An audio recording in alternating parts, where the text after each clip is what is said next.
بسم الله الرحمن الرحيم الحمد لله رب العالمين والصلاة والسلام على خاتم الأنبياء والمرسلين نبينا محمد وعلى آله ومن تبعهم بإحسان إلى يوم الدين وبعد.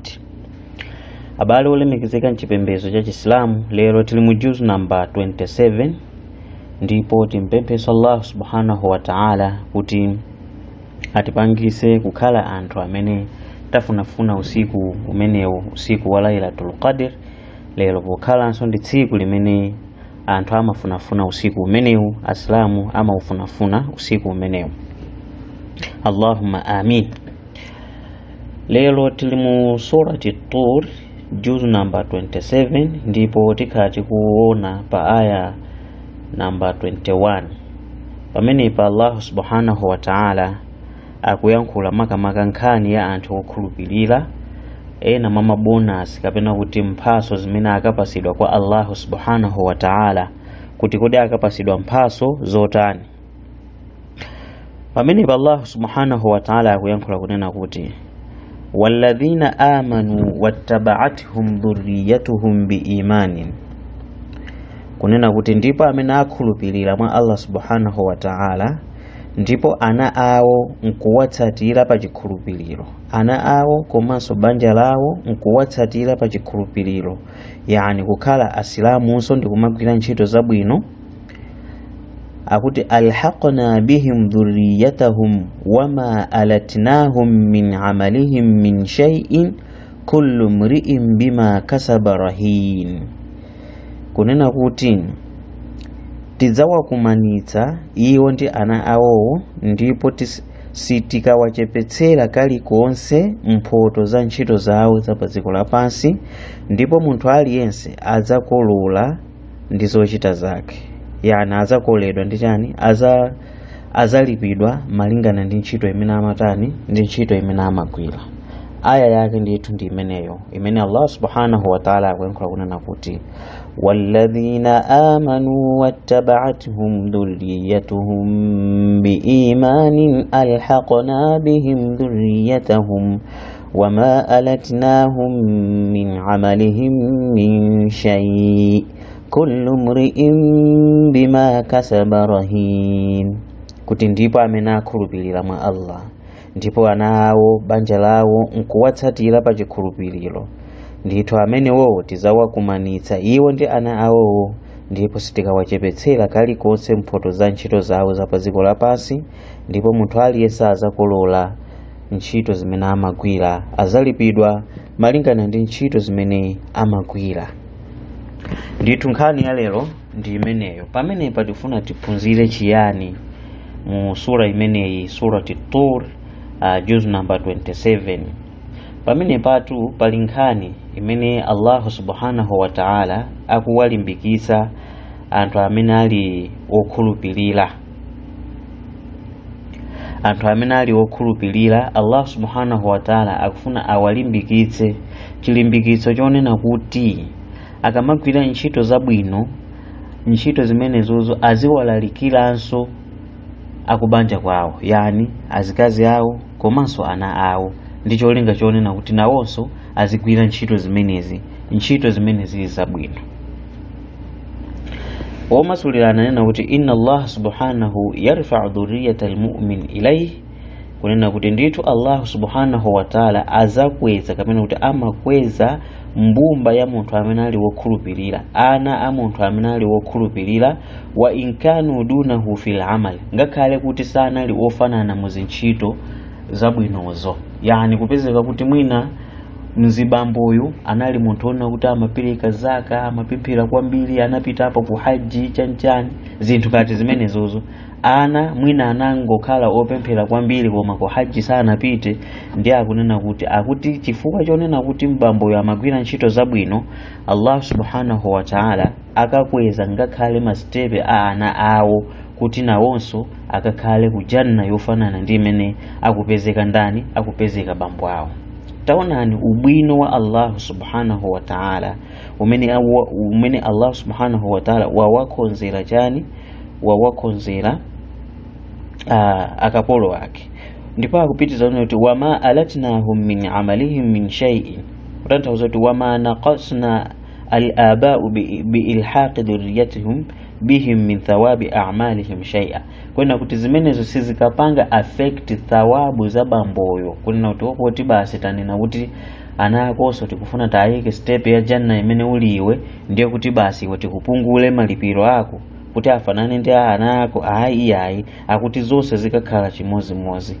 Ndipo akunena kuti kullu mri'in bima kasaba rahin, aliyense akatani akalipidwa malingana ndi ntchito zimene anagwira pa dziko lapansi. Mene ndithu ndi mmene mu aya imene iyi Allah subhanahu wa ta'ala wapamwambamwamba akupanga affirm his favor, yani ndithu kutsimikiza chifundo chake komanso chisomo chake Allah subhanahu wa ta'ala, komanso generosity yake, komanso chisoni ndi chifundo chake Allah subhanahu wa ta'ala, komanso compassion yake Allah subhanahu wa ta'ala kwa akapolo ake. Kunena kuti pamene akuti ana abantu amene anali ogwira ntchito zabwino, ana anthu okhulupirira amene anali ogwira ntchito zabwino atengera makolo awo pa nkhani yokhuzana ndi chikhulupiriro cha Chisilamu, yani atsatira Chisilamu kumapemphera ngati mmene makolo awo amapangira kumagwira ntchito zabwino, akuti Allah subhanahu wa ta'ala ana amene wawo azawapanga elevate, azawakweza ku janna ya pamwamba mofanana ndi janna imene akakhala makolo awo. Ndipo akuti zimene zikachitika ngakhale kuti anawo sanagwire ntchito yofanana ndi sanagwire ntchito yabwino yofanana ndi imene anagwira makolo awo. Allah subhanahu wa ta'ala pamenepa akuti akufuna kuti azapange comfort makolo aja, akapange comfort maso amakolo aja, kwakhazikisa makolo aja mtima pansi, ndipo azawabwezeresera ana awo kuti azakhale nawo limodzi.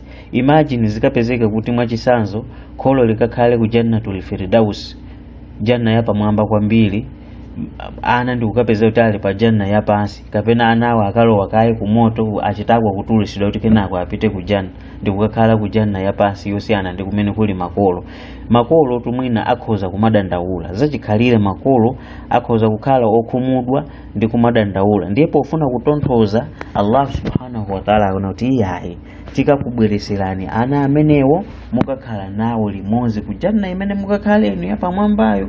Anawo ngati anali pa janna ya pansi nawonso akakhala pa janna ya pamwamba. Zimenezo ndi zimene Allah subhanahu wa ta'ala akutiuza mu aya imene iyi. Ndipo akutsimikiza Allah subhanahu wa ta'ala kuti azawasonkhanisa anthu amenewa amene anali akapolo ogwira ntchito zabwino pamodzi ndi ana awo in the best manner. Ndipo akuti zimene zizi sizikapungula malipiro kapena thawabu za anthu amene ali pamwamba pa anawo, kuti kapena makolo ali pa janna ya pamwamba, ndi kuti opo ngati mukufuna kuti ana anunso mufanane limodzi abwerenso ku janna yanuyi, ndi kuti tikupungulani thawabu zipeze kuti mwina muli grade ina ya janna chifukwa chona kuti thawabu zina mwagayira ana anu. Akuti ayi, Allah subhanahu wa ta'ala akawapasa wonse mofanana ndipo sakapungulidwa china chilichonse. Zimenezinso ndi mmene Imamu Thawri adapanga ripoti kuchokera kwa Ibn Abbas, na yesu ndithu anayankhula kuti wallahi ndithu pamene papa Allah atanthauza kuti maranks a anthu amene ali mabelievers, anthu okhulupirira, ndithu maranks amene wowo akawalawanso ana awo ngati ana awowo anali sotani, anali wokhulupirira mwa Allah subhanahu wa ta'ala, even though anawo sanapange chani perform ngati mene anapangira makolo awo, koma kuti Allah subhanahu wa ta'ala akapanga zimenezi ndi cholinga chonena kuti chani, cholinga chonena kuti maso amakolo aja akakhale muchani, akakhale otonthola, komanso onena kuti ali bwinobwino ndipo sakudandaula china chilichonse.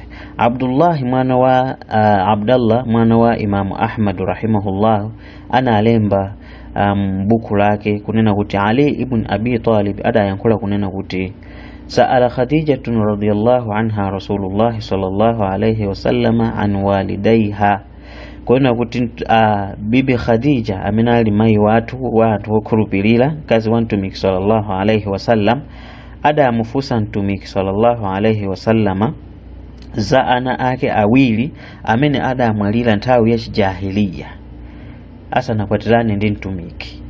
adamfunsa kuti ana anga amenewa situation yawo ili pati tsiku la kiyama, akalowa kujanna kapena kumoto. Faqala Rasulullah sallallahu alayhi wasallam, ndiye mtumiki Muhammad sallallahu alayhi wasallam adayankhula kuna kuti huma finnar, kuna kuti ndithu ana amenewo ali kumoto. Ndiye kenako akuti mtumiki sallallahu alayhi wasallama atayankhula zimene zija, Khadija nkhope yake inasintha ndi chisoni kwambiri.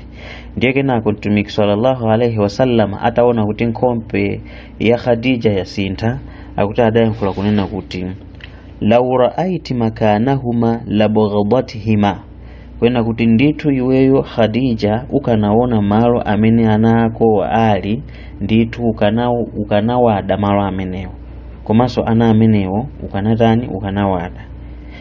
Thumma qalat, auti kenako Khadija ndiye anafunsa kuti ya Rasulullah, inu mthenga wa Allah, tsono ana aineyo ndi iwe, yani ana amene taberekana iweyo, ana amene tabereka iwe ndi ine, ana amene wali kuti? Faqala, ndiye mtumiki adayankhula kuti fil janna, kuti ana amenewo ali ku janna. Ndipo Allah subhanahu wa ta'ala akuyankhula kunena kuti innal mu'minina wa auladahum fil janna wa innal mushrikina wa auladahum fin nar. Atamuza zona kuti ana athu amene iwe ndi ine tabereka amenewo ndi akujanna. Zimenezo ndikukuza iwe Khadija chifukwa chonena kuti Allah akunena kuti innamal mu'minina wa auladahum fil janna, ndithu anthu okhulupirira ndi ana awo limodzi ndi ana awo akalowa ku janna. Wa innal mushrikina wa auladahum fin nar, ndipo anthu amene ali ma idolaters, anthu omphatikiza Allah subhanahu wa ta'ala ndi zinthu zina, anthu ashirik, pamodzi ndi ana awo akalowa kuti? Akalowa ku moto. Thumma qara'a sallallahu alayhi wasallam, akuti kenako mtumiki sallallahu alayhi wasallama ndi adawerenga aya imene tayichula pamene papai yona kuti walladhina amanu wattaba'atuhum dhurriyyatuhum biimanin alhaqna bihim dhurriyyatahum wama alatnahum min amalihim min shay'in kullu mri'in bima kasaba rahin. Mmene tawerengera muchona kuti sono anthu amene akhulupirira ana awo ndi kutsatiranso zimenezo, ndithu ana amenewo akalowa ku janna limodzi ndazi bambo awo, ndipo kuti sipakapungulidwa kena kalikonse. Mmenemu ndithu ndi mmene Allah subhanahu wa ta'ala akutiwuzira kunena kuti favor ya Allah subhanahu wa ta'ala komanso chisomo cha Allah subhanahu wa ta'ala ndichonena kuti akuwapatsa ana a anthu amene ali wokhulupirira, akuwapatsa ndithu zabwino chifukwa cha ntchito zimene anagwira makolo awo, ndiponso iwowo anatengeranso makolo awo pogwira ntchito zabwino. Ndithu kuti Allah subhanahu wa ta'ala ana amene akuwapatsa chisomo chochuluka kwambiri zedi. Imamu Ahmad ibn Hanbal rahimahullahu analembanso ndithu hadithi imene ikuchokera kwa Abu Huraira radhiyallahu anhu, amene adayankhula kunena kuti qala Rasulullah sallallahu alayhi wasallam, kuti ndithu mtumiki Muhammad sallallahu alayhi wasallama adayankhula kunena kuti inna Allaha la yarfa'u ad-darajata li'abdi as-salih fil janna fayaqulu ya rabbi anna li hadhihi fayaqulu biistighfari waladika lak. Kunena kuti ndithu Allah subhanahu wa ta'ala azakweza mastepe akapolo wokwira ntchito zabwino ku janna, ndipo iye uja azikafunsa modabwa kunena kuti zimenezi zikuchitika chifukwa chani, ndipo akuti zikanenedwa kwa iye kunena kuti zimenezi zikuchitika chifukwa cha istighfaru amene mwana wako amakupemphera pa dziko lapansi iwe utamwalira. Apa zikutanthauza kuti nkhani ndiyonena kuti ili 50-50. Chimozimozi kholo limene sikuti linali logwira ntchito zabwino kwambiri ndiye linabereka mwana, kholo lija litamwalira mwana uja nkupezeka kuti anali wogwira ntchito zabwino kwambiri kuposa makolo ake aja. Akutinso chimozimozi Allah subhanahu wa ta'ala akakweza mastepe akholo lija potengera ntchito chifukwa cha ntchito zochuluka zabwino zimene mwana wake anagwira pa dziko lapansi. Chimene chitu ndiye chiphunziso chenicheni cha mtumiki Muhammad sallallahu alaihi wasallam. Ngakhale zili chonchi kuti hadithi imene ili chonchi chifandi hadithi nditu ya sahih, ili ndi authentic chain of narration, timatero kuona kuti nditu isnadi yake ili ndi isnadi ya sahih hadithi imene. Komano pali hadithi ina imene ikuyankhula chifukwa chona kuti amene amapanga report iyo andi munthu una kuti anapanga witness kapena kuti adamumva komanso kumuona mtumiki akuyankhula zimene zozo. Ndi hadithi imene ikuchokera kwa Abu Huraira radhiyallahu anhu amene adayankhula kunena kuti qala Rasulullah sallallahu alaihi wasallam, mtumiki wa Allah madaliso ndi mtendere zipite kwa yada yankhula kunena kuti idha mata binu adama, kuti ndithu mwana wa Adamu akamwalira, inqata amaluhu illa min thalathin, ntchito zake zonse zimakhala zizathera pompo kupatula ntchito zitatu zimakhala zopitilira kwa iyeyo. Ndi adayankhula kuti sadaqatin jariya, sadaqa kapena kuti masadaka chopereka chimene chimakhala chopitilira. Yani apa sitikutanthauza alubaini iyayi, tikutanthauza masadaka amene mwina munthu wadzala mtengo wa zipaso, anthu nkumadya zipaso zimene zija, munthu anakumbisa chisime, anthu nkumamwa madzi pamenepo, munthu anatsegula madrasa, ana nkumaphunzira pamenepo. Akuti zabwino zake zimampezabe munthu uchangakhala ali kumanda. Au ilmin yuntafa'u bihi, kapena maphunziro adini amene iye uja anali nawo ndi anawaphunzisa anthu ena aja nkupindula, na yeso ndithu thawabu zimene zimakhala zopitilira. Au waladin salihi yad'u lahu, kapena mwana amene ali wogwira ntchito zabwino amene akuwapangira maduwa makolo ake aja, ndiye kuti nayenso thawabu zimene zozo zizimpeza kumanda munthu ameneyo mpaka na tsiku la chiweruzo. Mmenemo ndithu ndi mmene Allah subhanahu wa ta'ala akugawira thawabu. Pamene patiphunzire makolo makamaka ubwino owaphunzisa ana maphunziro adini, komanso kuwaphunzisa ana chipembezo. Ana adziwe chipembezo, ana adziwe aqidatul islamia, aqida yolondola aidziwe ana. Koma zachisoni lero lino ana tikukana kuwaphunzisa madrasa, tikukana kuwaphunzisa zinthu za dini, basi tikumawaphunzisa zinthu za secular zokhazoka. Zinthu zonena kuti akadzamwalira sazatenga kumanda zakhala zizathira pompo. Kana ali ndi degree ya chani kungomwalira basi, degree ilibe chito. Olo mutawocha moto, olo mutang'amba ndikuwocha moto yathira pompo. Koma mukamphunzisa mwana Qur'an, mukamphunzisa mwana aqida, ndithu zimene zozo azitenga mpaka na kumanda. Koma lero kazi into zachisoni akuti chifukwa cha democracy amatinamiza democracy, basi akuti na munthu ukhale wozisata, akuti za dini usamapange, uzioneka chimizimizi ukamapanga za dini, koma basi tizipanga zokazi. Sitikulimbikisa una kuti basi ana aziphunzira kapena tizaphunzisa dini yokhayoka. Iyayi pazikhala balance, la tansa nasibaka minad dunya, usaiwale pati lako, gawo lako la paziko la pansi. Zapaziko la pansi aphunzire, koma zisapezeke kuti mpaka na maskulu mukulesa kuphunzira ana Islamic, kuti abasa ana akaphunzira Islamic sakhala ndi nzeru, sazakhoza mayeso a form 4 bwino, o mayeso a 8 sazakhoza bwino, akamaphunzira so ndi zitabu azingophunzira secular yokhayoka. Zimenezo ndizoyankhula anthu opanda nzeru, komanso anthu amene mitima yawo yangozazidwa ndi kukonda dunia ndipo kusachikonda chisilamu. Chifukwa anthu akuchita bwino ndithu kuphunzira mahadithi, kuphunzira Qur'ani, kuphunzira zitabu, kupezeka kutinso anthu amene wakuchita bwinonso mbali ya secular, koma aposanso awo amene anangophunzira mbali imodzi. Koma anthu ena basi ayi ana musamaphunzisa za dini zimene zizi, basi bora akuswali. So chimene chimachitika ana amene wakakula nda amene so amakhala makani kwambiri. Mutu mulibe za dini basi kungodzazamo makani, mafatuwa basi akuti agugule pa Google, basi kungogugula pa Google basi ulendo ukayamba kupanga makani. Dini sana phunzire, tienda aphunzise ana ali ang'ono nkhani za chipembezo, aqida, swala, malamulo a Chisilamu. Qur'ani mwana aphunzire Qur'ani akamafika standard 8 at least akandi majuzo angapo mutu ngakhale kuloweza kumene Qur'ani yoseja kenako aphunzire tafsiri kumasulira aphunziseni ana mahadithi kwinako akuphunzira zinazo zapaziko lapansizo. Komano tikamango kakamira zinthu zimodzimodzi ndi tsiku la kiyama anawa akakuukirani kuti ife tinaphunzire chifukwa cha makolowa anatikakamiza kuphunzira mbali imodzi yokha basi magwa nayo magwa mbuna simuzayankhula so pamenepo muzakhati basi mwanyowa umboni ulipo.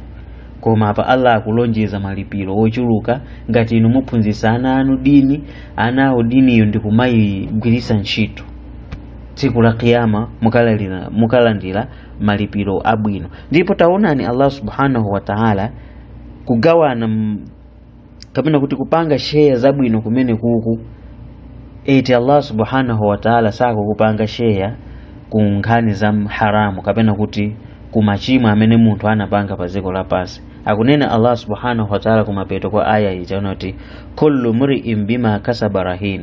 Tsono kunkhani ya machimo aliyesa azatenga azapasidwa azalipidwa muzimene anapanga iktisabu machimo amene anagwira pa dziko lapansi.